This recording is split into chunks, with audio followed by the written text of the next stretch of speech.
I've been, it's hard to be shown something new.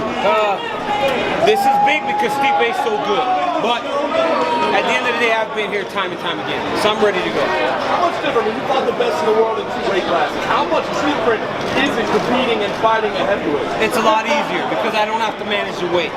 I feel good, I feel fresh. I mean, I just got done working out a little bit ago because now I train like I'm fighting at 205. Heavyweights don't train like that. I know now that I wasn't training as hard as I should have when I was a heavyweight because I know I've put in more work leading up to this one. What about the feel of the opponent? I mean, when we break it down, we say power, we say strength, you know what I mean? And will it translate up to heavyweight? Yeah. How much different is that going in with a heavyweight? It's going to be different. The guy's good. The guy hits hard, but I feel like we have prepared for everything he can bring to the table. Man, this dude's a good champion. He is. And I love Francis Ngannou. I think he's a great guy. But if I spent 22 minutes on top of him, I would have gotten 4 or 5 submissions and found a way to get some TKO stoppages. What's your wearing? About 245. I was gonna go down about 230, and my manager Bob and coach and Javier, they were like, you know, early I was struggling with the movement. I was like, well, I'm not moving as well. I'm heavy. I feel slow. But then, as camp started going on, I felt better, and I was like, I'm still gonna get down to 230. And they're like, no. When you fought Bigfoot Silva, you were 247. They were like, when you fought Barnett, you were 239. They're like, you don't have to force the weight down. Fight where you are. You're moving great. You're fast. So we stayed up a little bit. We still have another episode of Ultimate Fighter to air tonight, but everyone has given you glowing praise as a coach. Just tell us about that experience, what it meant to you to mentor those guys, because you did an amazing job. The Ultimate Fighter was great. All the kids were great. We got a lot of them fighting this weekend. It just showed, you know, I've been coaching for a really long time, and it showed in the process and in the approach. It was great, man. I enjoyed it. I thoroughly enjoyed it. How about the hockey?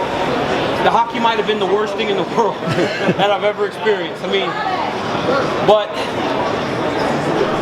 if there was ever a time Stipe Miocic should have beat me, it was then. And I got the job done. Now we get to do something that I'm actually good at. Let's see how he fares on that surface. Daniel, we saw you do some... What is special about this one? It's a true super fight, right? People talk about super fights and they say, just because 2 champions are fighting, it's a super fight. That's not necessarily true. It's the best of the best warrants the title of super fight.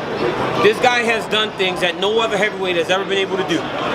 And I've defended that light heavyweight title 3 times. We have to, and then you get a guy in me that's going up back in the weight class that he started in. So it's almost like my career's coming full circle. When I was in the heavyweight division, Stipe and I were in the heavyweight division at the same time. I was ranked number 2 in the world before I went down. He was still a prospect. So I've lived in that division for a long time. It doesn't fear me. There is no part of me that's afraid of Stipe Miocic.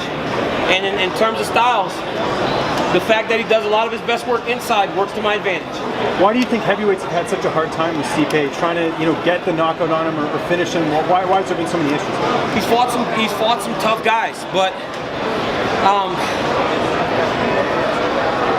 Fabricio Verdum, I don't know what he was doing. He decided to run. He ran right into Stipe's fist. Stipe might have still won that fight. Alistair Overeem, I don't know what he was doing. He heard him and then he thought he tapped. Third match with Dos Santos, I think Cain Velasquez may have turned Junior into a zombie. He's a walking zombie nowadays. I love the guy, but he is.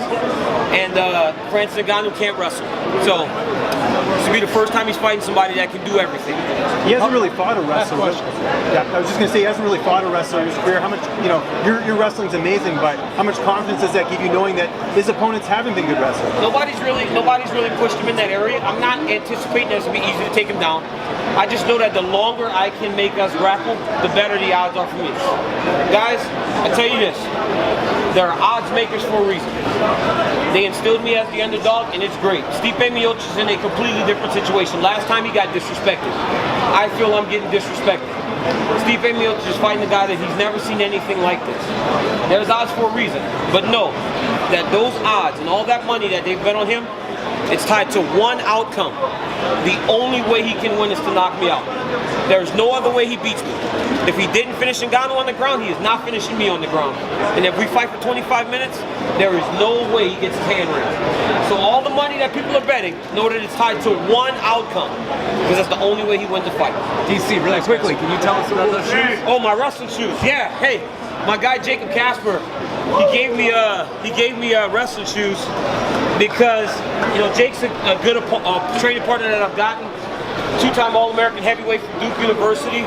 He came and he's trained with me these last 2 fights, and he's been a godsend, man. He's one of the strongest people that I've ever grabbed, and he got me custom wrestling shoes made.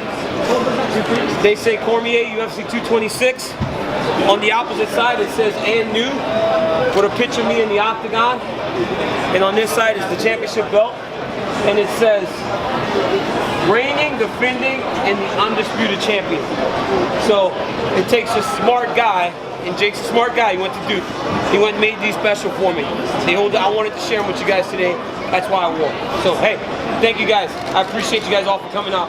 As always, get ready for Saturday because I get to make history.